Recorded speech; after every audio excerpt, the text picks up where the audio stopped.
All right. Welcome, everyone, to the AI for GTM Show, episode 5. We're excited. We have a great docket for you all today. And I have a phenomenal person, Liza Adams, who is an AI advisor and fractional CMO at Growth Path Partners. She has experience with public companies to startups, and congratulations on this, was voted as one of Pavilion's top 50 CMOs to watch in 2024. So super excited to have her on board. And if you don't follow her on LinkedIn, you should. She has a lot of great information and she shares a lot of good stuff, a lot of which we're going to dive into today. So before we get started, we love to just share a little bit about your story, Liza, with the audience, and let us know a little bit more about you. Yeah, Jonathan, first of all, thank you for having me. I'm super thrilled to be here. So excited. A little bit about me. I'm based in Boulder, Colorado. And as Jonathan mentioned, I've been around for quite some time, over 20 years in tech, but I'm enjoying the work that I do now. I was head of marketing, CMO for a number of companies, and now I'm an AI advisor and fractional CMO, and I inspire CMOs and their marketing teams with what's possible with AI, showing them practical use cases for how to use it in different functions, as well as helping businesses grow, infusing the work with AI responsibly. So that's what I do. Love it. Love it. And we've got a great docket to talk about a lot of those things today. And it looks like Crystal says, I'm up the street in Longmont, Colorado. So there you go. I know Crystal well. Oh, you know Crystal? Okay, great. All right, well, let's get started. So the docket for today, we're going to talk a little bit about the AI announcements in May. In case you missed them, you probably didn't, but they're kind of a lead in to what we want to talk about. We're going to discuss the AI work trends index report that came out, a little bit about bring your own AI, and then we're going to deep dive into 2, maybe 3 topics, depending on how much time we have, that Liza has a lot to say about. So AI search, AI agents, and she released some things on how to some strategic use cases and approach for marketing. And so we're going to jump into all of those 3. But first, in case you missed it, May was big for AI. Wow, there was so many announcements. So first, OpenAI released a new model. 2 times faster, 50 times cheaper, and also release this model to free users. And that's important because that will really help democratize, gain literacy in AI, which, Liza will talk about here in just a minute as well. This also gives GPTs for all, so access to GPT. So if you've created one, we have some, but the chatbots or agents that it will become gives the access. Voice. If you haven't used voice, you should definitely do that, and it's going to get better latency. So it hasn't released yet. It doesn't look like, or at least I don't have it. Maybe I'm not on the cool VIP list. Maybe Lisa is. I don't know if she has it yet or not. But voice is going to be amazing. We're already using it for multiple use cases today, but it's going to get even better. And then desktop. So desktop's going to be great. Imagine, I'm already using the shortcut on my keyboard to pull ChatGPT up all the time to do quick searches, et cetera. So a lot of good stuff. Data analysis with interactive charts. So there was a bunch of stuff that OpenAI released. Then Google came right after them, and they're like, "Hey, wait a minute!" And I think that was I think OpenAI did it intentionally because Google's event had been scheduled for a while. They did a very similar announcement with a lot of things as far as their Gemini model goes. I think the biggest difference would be is their context window now goes from up to 1 million tokens all the way to 2 million tokens, which is great. Puts it on the same platform as Claude. And then they launched a lot on AI search and workspace, which are great. So if you haven't seen those, you should definitely look into those. Then Microsoft came out and said, hey, wait a minute. Google and OpenAI can't have all the fun. So they actually just launched Recall, which is actually a desktop version on their PC that will give you the ability to search and retrieve anything you've done on the device. So they're kind of saying, hey, wait just a second. ChatGPT, OpenAI, I see you. I'm gonna do something as well. So it is just mind blowing. Just imagine. I mean, there's so much more than that. I just try to condense it to kind of let you all give you a little bit of an update. There's so much going on, and so Liza would love to hear your thoughts and your kind of summary of all these announcements in May. What does it mean? How will it impact the things that you do and how you advise companies? Yeah, so much, right? So much happening, very exciting stuff. If I think about, and as I listen to you rattle off all those things, it's hard to wrap your brain around it, right? But I've basically summarized it into three things, right? The first thing is around the democratization of AI. So we're now seeing ChatGPT 4.0 free for everybody, right? And now with Copilot Plus PCs, right? Now anyone who's got a Copilot Plus PC has inherent AI within it. And then now it's official, I guess, that Apple and OpenAI have this partnership. So think about that, right? So embedding ChatGPT into our iPhones, into iOS devices, again, democratizing AI. So there's just so much. Anthropic with Claude, right? Making prompting easier, prompt libraries, prompt engineering, making it more accessible for people and easier for them to prompt. And I'm excited about that. So that's the first thing, right? Democratizing AI. The second thing is really about search. Change is happening. Search is going to change forever. And we started seeing this happening, 6 months, even a year ago, when everybody else, AI tools are starting to creep into the search world. Consumers are now using AI assistants like ChatGPT, Gemini, Claude, and Perplexity for search. Right? Everybody wants a piece of that $175 billion market that Google has in search. So I think that in and of itself, the change in customer behavior is huge. We no longer want those blue links when we ask for, when we do an inquiry. We want summarized, fairly comprehensive responses, direct responses, right? So that world is going to change. And then the last thing for me is, you didn't mention this, but there's demos out there with OpenAI showing how voice assistants can be really intelligent, be able to perceive the real world. Google with its Astra, is it Astra? Project Astra, right? That begins to lean in more towards agentive AI, where it's no longer generative, where AI is responding to our questions or our inquiries. It is now going to be an AI agent, meaning a digital twin, where it is taking action on our behalf.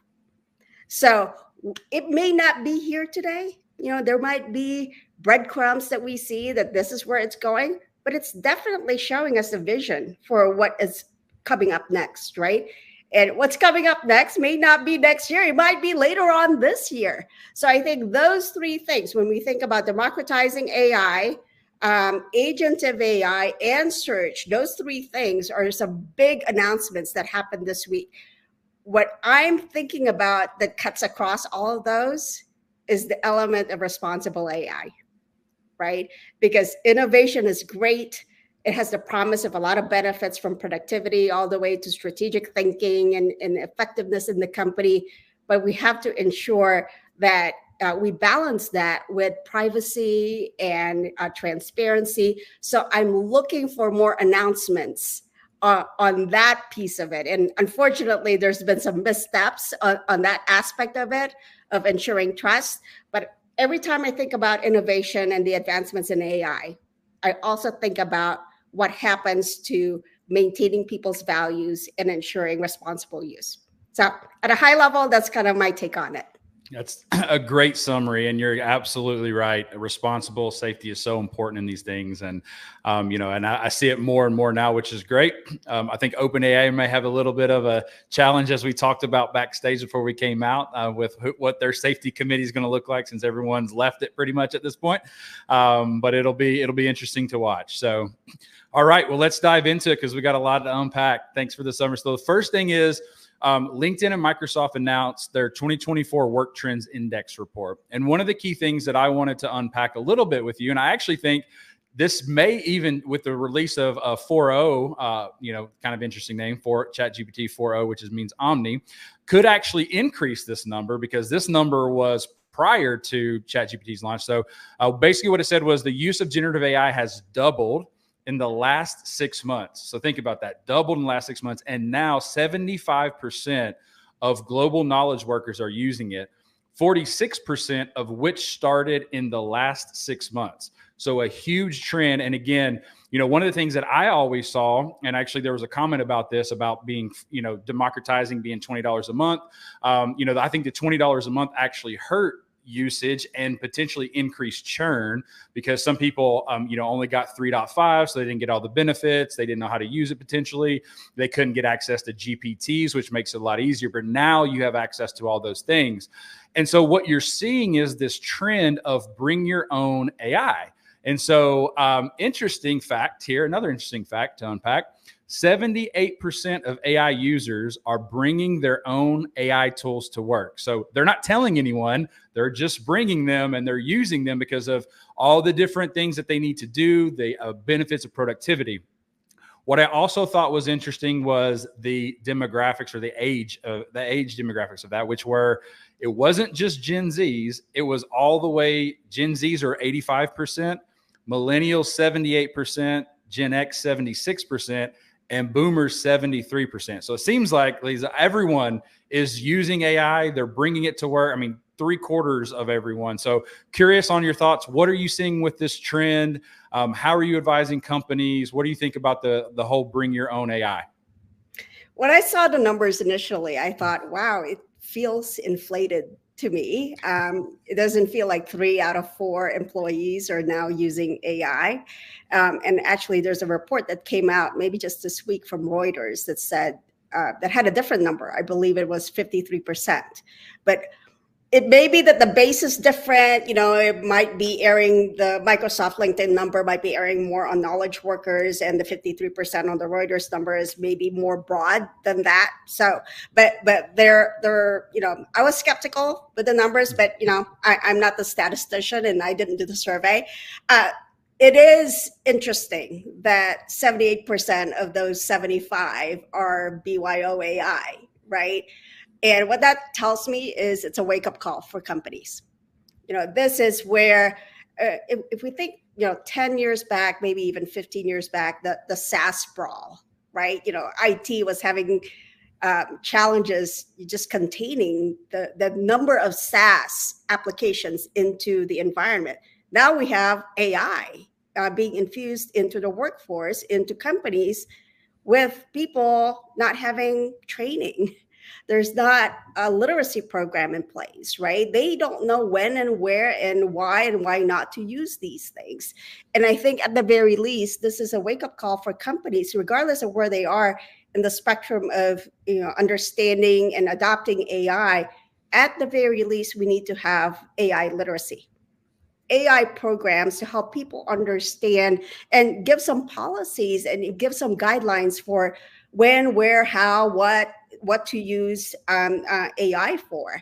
I think, when we are literate, when we are knowledgeable, we can make better decisions, not just for ourselves, but also for our families, for the business, for our teams, and then ultimately for society. And if the numbers keep going up at this rate, 75%, that could easily go up to 85. And ultimately, we've got 90+% of employees using this. That AI literacy is super important, because it potentially exposes the company to risks, right? Whether it's security risks, breaches, unintentional bias in any of the content that's being created by the company. These are just some of the things that I believe companies need to get ahead of.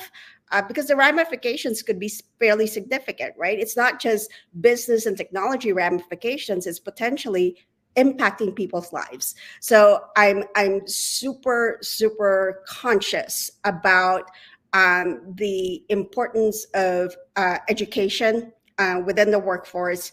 At the very least, training people around responsible AI principles and giving them the right tools.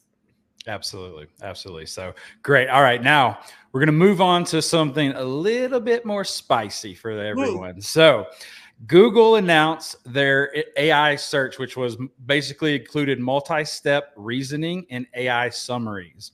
So interesting here. Google kind of faced what everyone knows as the innovator's dilemma, right? And they actually kind of faced it head on and going all in with AI, which actually kind of is going to disrupt the search game, right? But they couldn't let OpenAI, Microsoft, Perplexity, or others take their share. And for those of you that don't know the stats, Google has 91% market share today, which is around 200 and the whole market is about 204 billion. So think about that, 91%. So I have a take on this where I think that OpenAI now, especially with their, their partnership with Apple and even Meta with what you've seen them do with it, which is basically they changed their website to more of a web search website. They've also, those of you that use Facebook, Instagram, or WhatsApp will now notice that you can actually query a search right in the app itself, and it actually is like a chat. It's using their llama, so it's basically searching for you. So search is now going to where people are at versus you having to go where it is at, which is super interesting. And I think they'll take some share, 5-10%, who knows, but that's tens of billions of dollars, which is very interesting. You put out a very interesting post and insight into the 5 must-do strategies for marketers to stay ahead. So what I would love to know is, 1, your take on search overall and what Google announced. And number 2, what are those things, whether you're a marketer or even if you're a founder in a startup or even if you're a fractional, you still need to know how to be able to drive demand through marketing. And so give some insights into the secret sauce of how you stay ahead. Yeah. So this innovator's dilemma that Google is facing, right? They, like you said, they faced it head on. They're going to eat their own lunch rather than have somebody else eat their lunch, right? And for those that didn't catch the Google announcement, basically they have this capability called AI overviews, that when you type in natural language your inquiry, rather than getting 10 blue links that you have to individually click on to get the response to your question, it basically offers a summary and a direct response to your question, right? And it will give citations, essentially sourcing providing the source for that response. So what that really means for us and for consumers, as consumers, hey, we don't have to click on those blue links, right? We get a response right away. Oh, and by the way, if you want, more details, you can click on the source and it will give you a lot more details and it will take you to the website. However, the implication of that is potentially less traffic to websites. So us as marketers or go-to-market leaders, we can expect, according to Gartner, 25% decrease in traffic, in web traffic by 2026. That's not that too far off, right? That's in a year and a half. So this is really a change in behavior on the consumer front. And as a result, as marketers, we need to adapt. And the good news is we can adapt using AI because AI can help us become more efficient and more effective. But I talked about 5 things that we need to start doing. And there are other things that we need to do. And it's so early. I'm always open to feedback and discussion to identify ways to overcome or get ahead of this, right? But one of the key things is it's no longer about just keywords. This is about intent. Understanding deeply our customers such that we know and we can predict what those questions will be at the top of the funnel when they're evaluating and learning, at the middle of the funnel when they're considering us, and then even at the bottom of the funnel when they're ready to purchase, right? What are those questions? Anticipate those questions. Go do a survey. Go ask them, because we now need to create content that responds to those questions, that is so highly relevant and personalized to respond to that question that Google, Perplexity, ChatGPT, Gemini, whatever AI tool can't ignore it. They would have to serve up our brand, our products, and our content because it is so insightful and relevant to that question. But that's a different way of thinking, right? Now we need to craft content that is not just keyword stuffed or cut and paste from some other article or blog that we did in the past because it ranked so high. We're going to put it out there again. We actually need to be authentically helpful now, right? We can't game the system because it is looking for trustworthy and highly insightful content. So that's the first thing. So the second thing is we have to diversify the different kinds of form factors. This is not just about text, right? This is not just about audio. We have to consider video as well, multimodal, right? Because AI is going to get super smart about not just looking at text. It's going to look at multimodal types of content. And then as a result, for example, video, it's awesome for before and after scenarios, tutorials, sharing a vision, telling a story, awesome for reviews, those types of things. So I would highly recommend that people start thinking about that, right? The third thing is really about, okay, well, it's going to be hard to get customers or prospects to our website, right? Because traffic is going to be decreasing. But when we get them, they're going to be more qualified. So we better not stinking lose them to bad experience on our website, right? So this is a highly qualified customer because we know that they engage with really insightful content. They're coming to our website and then we have really bad experience. That's no good, right? So we have to close this deal all the way through. And what that means is websites are going to change, in my opinion. This is my view of it, right? Because it can no longer be just an informational site or a engagement site. It needs to be an experience. It needs to be an experience site. Christopher Penn talked about what can't Google summarize? Well, it can summarize all of the content we have on our websites, right? And serve that up to consumers, but it can't summarize experience. So when they come to our website, we better give them that dynamic, immersive, personalized, even do some predictive analytics on there, know where people are wanting to go, know what they want to see, and serve up something highly personalized that we know them so well that they're going to go, wow, this is exactly what I want, right? So I believe that websites need to be different moving forward. If we don't work on our websites, if they continue to be what they are today, it's like rolling out the red carpet and then you're in a mud pit, right? Or you're in a pig pen. Like, wow, okay, I got all this awesome content. They gave me great insights through Google and ChatGPT. But then when I went to the website, I'm in a pig pen, right? So it's one of those things that search and the website kind of go hand in hand. The other thing that people need to consider is we can't put all of our eggs in one basket, in this basket of Google search, right? Because, it's going to be more expensive potentially, right? Because ad space is going to go down. There's going to be more competition for it. It's going to be hard to drive traffic into our website. So diversify our watering holes. Watering holes meaning where people and where our customers and potential customers tend to congregate. So look at their influencers. Who do they follow? Who influences their decisions? What communities do they belong to? Where else do they acquire information and knowledge? Is it Facebook? Is it YouTube? Is it communities are huge, right? Kathleen Booth basically said, hey, there is no guarantee that the first entry in the buyer's journey is going to be search.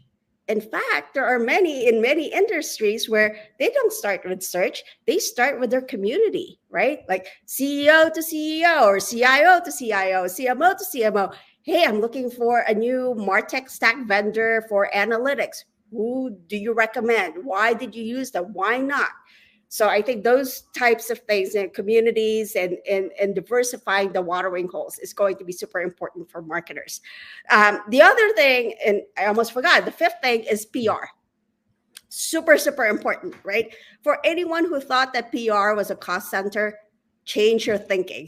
This is now a very strategic initiative for the business, right? Because PR will allow us to gain credibility and respect and be in authoritative places, whether it's influencers or in media outlets that are essentially being used to train the AI models.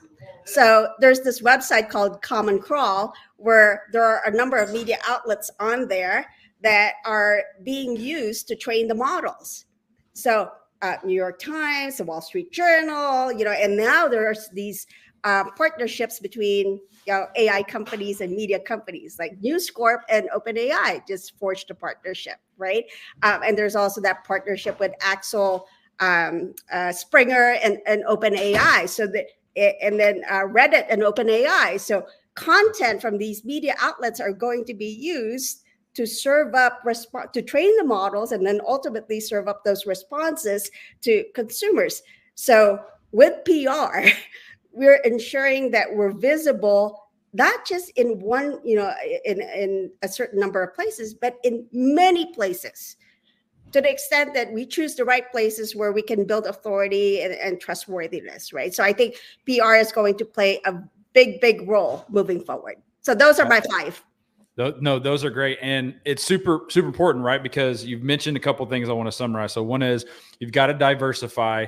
And I heard this saying that almost AI and some of these, especially with the outbound and the stuff that we get now with AI, how simple it is, even with AI content, the kind of going from digital back to analog, if you will, in some of these areas. So communities, events, all the things that are more face-to-face, all the things that are more human-centric and authentic. And then also authenticity in your content is so critical, because you're not going to get ranked, you're not going to get seen if you're just delivering a bunch of AI generated content. And so having your voice, having engaging content. So really good stuff. All right. I know we only have a few minutes left. Yeah, go for it. Just really quick, when we have to personalize this much and we have to be so highly relevant, what we need to do is we need to narrow the aperture, right? Because in the world of growth at all costs, we targeted a lot of different market segments, a lot of different audiences, just so we can get a lot of penetration into the market, right? Risking potential higher churn down the road, but now it's sustained profitability. And that turns the model on its head, right? Because what it means is we want to go after a narrower set of customers or segments, and we want to serve them super well, and we want to keep them for a long time and be highly profitable. That model will also allow us to personalize, right? Because when there's less of them and we go deep, we then deeply understand them, and then we can serve them well. And so now what I'm saying is AI is a gift to marketers. AI is actually pushing us to be more strategic and pushing us to be more authentically human. So love that. Actually, yes, that's great. Okay, so last topic is AI agents. And we had a question about what you meant by digital twins. So let me kick this off, and then you can talk a little bit about digital twins and your perspective on AI agents to close us out. So, so going to kind of earlier, we talked about GPTs now, the ability for everyone to have them. Google launched their kind of version, if you will, of GPTs called Google Gems that they'll be launching. So this idea of having these personal assistants, chatbots that will eventually potentially turn into autonomous agents is real. We're already seeing the very beginnings of it. You have a lot to say about this. So tell us a little bit about what you mean when you say digital twin and your thoughts on how AI agents will impact you personally, but then also companies professionally. Yeah. So when I think about AI agents, I'd mentioned that these are AI tools that will take action on our behalf, right? So it's not just responding to our inquiries.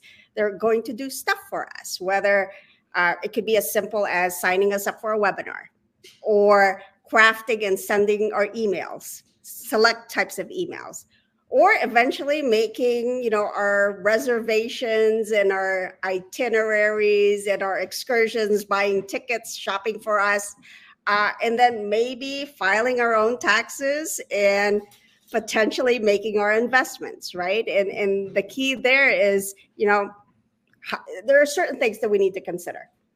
How much control do we want? How much information are we willing to give AI? to get the benefit? And then who will we trust?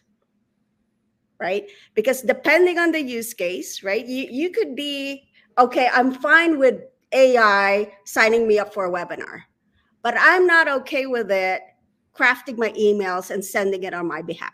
You might be there, right? Maybe somebody else is going, I wanted to do my entire itinerary, book everything for me for my trip to South Africa. And I'm cool with that. I'll give it my passport. I'll give it everything, right? So there's that spectrum. There's also the spectrum of control. Do you want to approve these things? Or are you going to let this thing run on its own? The other thing is, by use case, who are you going to trust, right? So Google's already in there, in your email. Microsoft's already in there with Outlook. Maybe you'll trust them more compared to a new player that's not being used for email, as an example, right? So there are these things that we need to now consider as we move into agentive AI.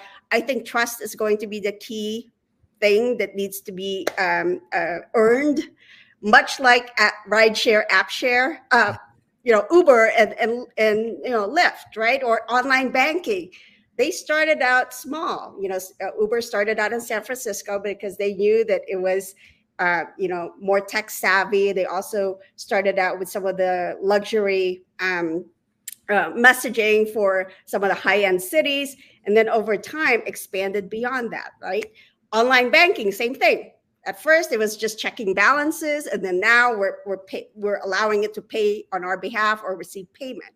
So I think over time, this is one of those where, like Uber, there was no way we would get into a stranger's car, right? But now, 10, 15 years later, we're paying somebody to take us somewhere, and we're even tipping them, and we're trusting them based on the number of stars and the reviews. Same thing with agentive AI. I think we will have to earn the trust of the consumer over time based on use case. Agree. And who thought, right, we were going to end up in a stranger's car or stay in a stranger's house, and that would be the kind of normal thing, right? So I think you're exactly right, and you highlighted some really good use cases where it's, for me, productivity. I can get things booked, emails, taxes, whatever it is. And I hate taxes, by the way, so I can't wait for that to happen. Or if it's in your normal go-to-market workflow where you have different agents that are creating draft content, or they're optimizing your website, or they're giving you data analysis and information, or they're helping personalize based upon certain personas. So these agents will be very specific, and they'll have specific use cases or specific things that they do. And they can also interact with each other, which is going to be interesting. So I'm super excited for the future of what this, and it's going to be a wild ride over the next year, 2 years, 5 years, 10, who knows, but everything is moving so quickly. So thanks for everyone for hanging in there. So I see most of you stayed on for OT. So thank you for that. Thanks, Liza, so much for all your valuable information. I did share a few articles in the chat for everyone to go, check Liza out and all her great stuff. And we will see you next time. This is episode 5, the AI for GTM show with your host, Jonathan Moss, and our amazing guest, Liza Adams. Thank you so much. Have a great day. Thanks, everyone.